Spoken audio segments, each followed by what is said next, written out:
no ni jo Kenya duto bedo chal margi bedo makare kalore kod gigo mosebedo katimore pacho kae jatuo manego jatuo wadgi e otebe ni paro ni jotuo osebedo masefa ahinya e utete to ng'ama inyalo se ahinya kotudore kod nek mosebedo kwa neno ahinya to ute thieth mano ma od thieth maduong' mar Kenyatta bore Nairobi ka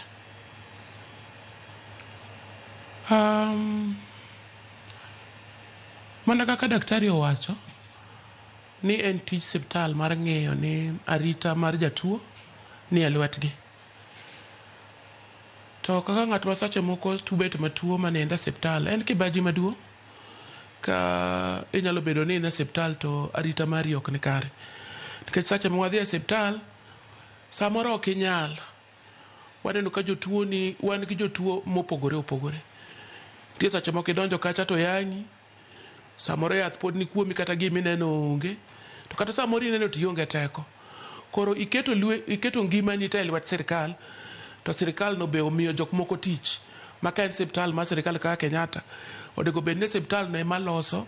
kaka make sure ni safety mari oriti. Kora paro ni gik modalities mobedo put in place go nyalo konyo onego med redge to jopiny bende onego winjre gi sirkal ok ni ko wacho ni ji ariyo to koro udhi kwayo nudwa donjo ji ang'wen unyalo wilru ji ariyo jok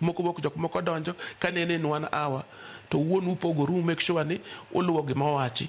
to CCTV go kik wacho chan CCTV to ka ngibingi ti wacho ni nyocho breakdown sijui last week osebedo kokoti